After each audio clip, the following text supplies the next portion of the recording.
بسم اللہ الرحمن الرحیم. اس دنیا میں احترام کے قابل ہیں جتنے لوگ، میں سب کو مانتا ہوں مگر مصطفیٰ صلی اللہ علیہ وآلہ وسلم کے بعد.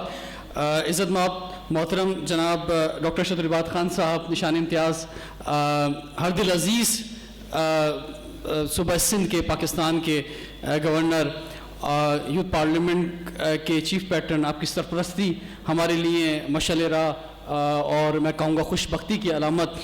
آپ کے ساتھ موجود ہمارے بورڈ آف پیٹرن کے ممبران، ہمارے ہردل عزیز جناب سینیٹر عبدالحسیب خان صاحب، جناب مہتاب الدین چاولہ صاحب، محترمہ خیر النساء صاحبہ، ایم پی اے میر محمد علی خان صاحب، سمیر میر شیخ صاحب، جنید اقبال صاحب، راحیل اختر، شاداب خان صاحب، ادریس غازی صاحب، اور ہمارے فیڈرل کیبنٹ ممبرز اور پروونشل سندھ کیبنٹ ممبرز اور ڈفرینٹ بورڈ آف کنوینئرز کے ممبرز اور پورے سندھ سے آئے ہوئے آج نوجوان، آپ سب کو بہت بہت جشن آزادی مبارک.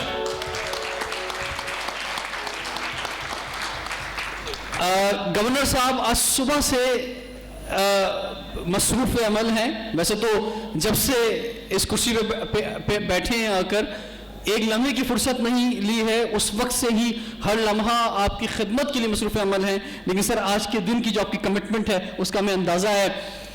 آج آپ نے اپنا ایک اور وعدہ پورا کیا ہے، اور پریکٹیکلی طور پہ تو بہت پہلے کر دیا تھا، لیکن آج آپ نے اس کا باقاعدہ اس کا افتتاح کیا ہے. اور یہ وہ چیز ہے، یہ وہ وعدہ پورا ہوا ہے سر آپ کی جانب سے. بلکہ میں کہوں گا کہ مسلسل جس کی آپ کو فکر لگی رہتی تھی کہ یہ ہو جائے اس شہر کے اندر، اس چیز کا آج جو ہے وہ مسئلہ پورا ہونے کی طرف بڑھا ہے. یہ وہ مسئلہ ہے کہ جو کراچی کا اس وقت سب سے بڑا مسئلہ ہے، جس کا آج آپ نے اپنی انتھک محنت سے ایک برج کا رول ادا کیا، فیڈرل گورنمنٹ سے بھی، صوبائی حکومت سے بھی، اور اب وہ پریکٹیکل ہونے جا رہا ہے، جس کا کراچی کے شہری گورنر سندھ کو جتنا بھی خراج تحسین پیش کریں، جتنی بھی مبارکباد پیش کریں وہ کم ہوگی، کیونکہ وہ مسئلہ پانی کا مسئلہ ہے. اور آج K4 کا افتتاح ہوا ہے، اور سر آج کے اس پروگرام میں، آج کے اس ایوان میں، آج کی اس یوتھ پارلیمنٹ میں کراچی کے تمام شہریوں کی جانب سے ہم آپ کا شکریہ کھڑے ہو کر ادا کرنا چاہیں گے. یہ ایک بہت بڑا کنٹریبیوشن ہے. کراچی کے شہری پانی کو ترس رہے ہیں، کراچی کے شہری پانی خرید رہے ہیں، کراچی کے شہریوں کو پانی نہیں مل رہا ہے، کراچی کے شہری اس پانی کے لیے جو ہے وہ مجبور ہیں بہت زیادہ. Thank you very much. لیکن تالیاں اس طرح نہیں ہوئی تھی، تالیاں زبردست ہونی چاہیے تھی.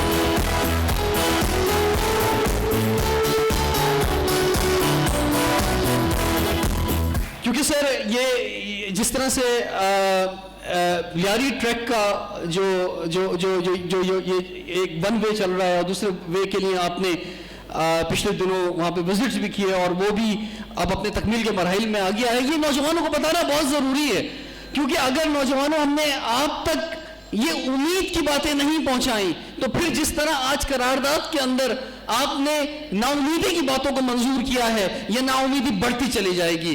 تو جو کام کر رہا ہے، جو کام ہو رہا ہے، ہم نے تنقید کرنی ہے. ہم بھی تنقید کرتے ہیں. اس روسٹر پہ گورنر صاحب بہت تنقید ہوتی ہے، ہمارے پروگراموں میں تنقید ہوتی ہے، لیکن صرف تنقید سے کام نہیں چلے گا. آگے بڑھ کر کام کرنے سے کام چلے گا. آگے بڑھ کر گورنر صاحب اگر آپ کو اپنا ہاتھ دے رہے ہیں، سندھ گورنمنٹ، وفاقی گورنمنٹ اگر کہہ رہی ہے کہ نہیں جی کچھ سٹیپ اٹھا دیں، کچھ بڑھتے ہیں، تو ہم کیا کریں؟ ہم تنقید کر لیں؟ نہیں جی، ہمیں پیچھے کھڑا ہونا ہوگا، کیونکہ اکیلا کوئی کچھ نہیں ہے. آپ کی اور ہماری طاقت ہوگی تو پھر یہ حکومت کامیاب ہوگی. تو اس کے لیے تیار ہے جی، زبردست. اور سر جیسے آپ کو معلوم ہے کہ جدید کراچی تحریک ہم نے بھی آغاز کیا ہے اس کا، اور اس کا باقاعدہ طور پہ آغاز آپ کی سرپرستی میں ہم نیکسٹ منتھ کرنے جا رہے ہیں. اس جدید کراچی تحریک کے اندر ہمارا بھی یہی مشن و خواب ہے جو آپ لے کے چل رہے ہیں. اور ہم یہ کہتے ہیں کہ جہاں ماس ٹرانزٹ اور بہت بڑے بڑے منصوبوں کی ضرورت ہے، وہیں چھوٹے چھوٹے منصوبے جو ہیں بہت ضروری ہیں. اور پانی کا ایک بہت بڑا مسئلہ جو ہے وہ حل ہوا ہے. میں ٹائم لینا نہیں چاہوں گا. میں آج کی سر آپ کی خدمت میں آج یہاں بہت زبردست مباحثہ ہوا، اور ہم نے یہاں پر 6 ٹیموں کو اتارا، یعنی 12 ڈیبیٹرز اترے، اور 6 مختلف قراردادوں پر جو ہے یہاں پہ قراردادیں پیش کی گئیں، اور اس پر جو ہے اس ایوان نے، اس باشعور ایوان نے اپنی رائے دی. جو پہلی قرارداد یہاں پہ پیش ہوئی وہ تھی منزل انہیں ملی جو شریک سفر نہ تھے. یہ قرارداد جو ہے یہ مسترد ہو گئی, اس ایوان نے مسترد کی. اس کے بعد پاکستان ہمارے خوابوں کی تعبیر ہے, اور یہ قرارداد مسترد ہوئی اور انہوں نے کہا کہ ہمارے خوابوں کی تعبیر نہیں ہے. میں یہ سمجھتا ہوں کہ اس سے زیادہ باشعور ایوان نہیں ہو سکتا کہ جو یہ کہہ دے کہ ہمارے خواب تو بہت بڑے بڑے تھے, ہم نے تو پاکستان کو دنیا میں ترقی یافتہ ترین ملک دیکھنا تھا, وہ خوابوں کی تعبیر ابھی پوری نہیں ہوئی ہے, وہ خوابوں کی تعبیر ابھی پوری ہونی ہے, اور اس کے لیے ہم سب مل کے کام کریں گے.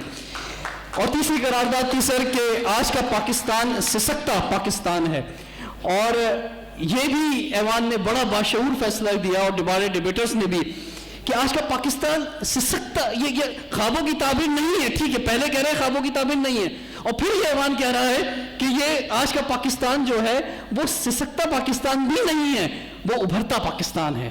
خوابوں کی تعبیر نہیں ملی ہے لیکن ابھرتا پاکستان ہے, ہم آگے بڑھیں گے اور اپنی منزل کو پا لیں گے. اس کے بعد قرارداد پیش کی گئی فریب کھایا ہم نے غلط سہاروں کا, اور کیونکہ ہم نے فریب کھایا ہے غلط سہاروں کا, ایسا ہوتا رہا ہے, تو اس لیے یہ قرارداد جو ہے یہ منظور ہو گئی.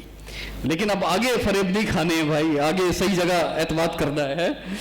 اس کے بعد ہماری سیکنڈ لاسٹ قرارداد تھی ہم ملک کے وفادار ہیں, اور اس باشعور ایوان نے کہا کہ ہم ملک کے وفادار نہیں ہیں, اور یہ بھی آپ کی باشعور ہونے کی اندیشہ ہے, یہ باشعور ہونے کی دلیل ملتی ہے, کیونکہ ہم ملک کے وفادار اگر ہوتے تو پھر ہم سگنل پہ وہ کچھ نہیں کرتے جو ہم کرتے ہیں, ہم پہلے آپ کرتے.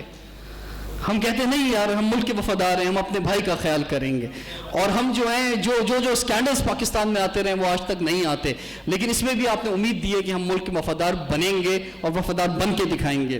اور آخر میں قرارداد ہم آزاد ہیں, اور یہ قرارداد بھی جو مسترد ہوئی کہ آج تک ہم آزاد نہیں ہیں, آج تک ہم جو ہیں وہ غلامی کی زنجیروں میں ہیں, اور اس سے ہمیں نکلنا ہے. وقت کم ہے, اس لیے سر میں سب سے پہلے تو آپ کا بہت شکریہ ادا کرتا ہوں گورنر صاحب کہ آپ تشریف لائے. آج آپ کی موجودگی جو ہے وہ ہمارے لیے بہت بڑا حوصلہ ہے. آج 14 اگست کا دن ہے, یہی دن تھا جب آج سے 11 سال پہلے 14 اگست 2005 کو FTC آڈیٹوریم میں یوتھ پارلیمنٹ کا قیام عمل میں لایا گیا تھا. اس وقت کی حکومت نے, وفاقی حکومت نے, صوبائی حکومت نے ہمیں بہت اہمیت دی تھی, اور وہ سلسلہ جو اس وقت سے جاری ہے. لیکن جب ہم آپ کے پاس پہنچے اور آپ نے ہماری سرپرستی قبول کی تو آپ یقین جانیں ایسا لگا کہ جیسے ہم اپنی منزل کی جانب صحیح طرح سے گامزن ہیں. ہر سال الیکشن ہوتے ہیں یوتھ پارلیمنٹ میں, اور ہر سال گورنر صاحب کے گورنر ہاؤس میں ہم جاتے ہیں جہاں کے دروازے آپ نے نوجوانوں کے لیے کھول دیے ہیں, تو اس ادھر جا کر جو ہے یہ نوجوان حلف اٹھاتے ہیں آپ سے, اور جو ہے وہ عہد کرتے ہیں ملک سے وفاداری کا, ملک کے آئین سے وفاداری کا, اور ملک کے لیے خدمت کرنے کا. میں بس آخر میں اتنا سا کہنا چاہوں گا کہ گورنر صاحب ہم آپ کے ساتھ ہیں, اور ہم ہمیشہ سے پریکٹیکل عمل کے اندر آگے ہیں. ہم آپ کی سرپرستی کے اندر بہت کچھ کرنا چاہتے ہیں, کیونکہ یہ 2 کروڑ 2.5 کروڑ آبادی کا ملک ہے. اگر سینسس ہو جائیں گے تو کراچی دنیا کا دوسرا بڑا شہر بنے گا. ابھی سینسس ہونے والے ہیں, یہ حکومتیں نہیں کروا رہی جان بوجھ کے, کوئی نہ کوئی بہانہ ڈال دیتی ہیں. یہ سینسس ہو جائیں گے تو کراچی دنیا کا دوسرا بڑا شہر بن جائے گا. پاکستان یعنی 20 کروڑ 25 کروڑ کی آبادی کا ملک ہے.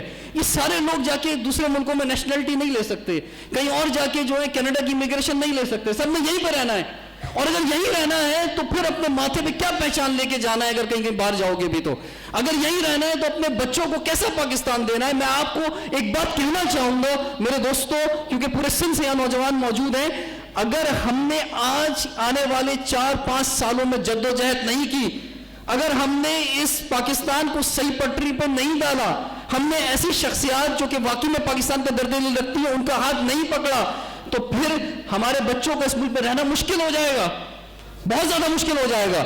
تو اس کے لیے جدوجہد کرنی ہوگی, صرف گھر پہ سونے سے کام نہیں چلے گا. خیر جی, وقت کی کمی کی وجہ سے جتنا بول لیا یہ بھی خیر بہت ہے. میں محترمہ خیرالنساء صاحبہ کا شکریہ ادا کرتا ہوں, میرپور خاص سے خاص طور پہ آپ تشریف لائیں ہمارے پروگرام کے لیے. اور اب ہم 27 اور 28 اگست کو 2 دن کی ہم کانفرنس میرپور خاص کرنے آ رہے ہیں. آپ کو واپس بھی جانا ہے, لیکن آپ ایوارڈ لیے بغیر نہیں جائیں گے یہاں سے. اور آپ نے بہت خوبصورت اشعار جو ہے وہ پڑھے, اور اتنے خوبصورت اشعار ہیں احمد ندیم قاسمی صاحب کے. اگر گورنر صاحب آپ کی اجازت ہو تو میں دہرانا چاہوں گا میڈم کے اشعار جو ہیں, اور یہ دعا کے ساتھ کہ خدا کرے کہ میری عرض پاک پر اترے وہ فصل گل جسے اندیشہ زوال نہ ہو. یہاں جو پھول کھلے وہ کھلا رہے صدیوں, یہاں خزاں کو گزرنے کی مجال نہ ہو. یہاں جو سبزہ اگے وہ ہمیشہ سبز رہے, اور ایسا سبز کہ جس کی کوئی مثال نہ ہو. گھنی گھٹائیں یہاں ایسی بارشیں برسائیں کہ پتھروں سے رویدگی محال نہ ہو. خدا کرے کہ نہ خم و سرے وقار وطن اور اس کے حسن کو تشویش ماہ و سال نہ ہو. ہر فرد و تہذیب و فن کا اوج کمال, کوئی ملول نہ ہو, کوئی خستہ حال نہ ہو. اور خدا کرے کہ میرے ایک بھی ہم وطن کے لیے حیات جرم نہ ہو, زندگی وبال نہ ہو.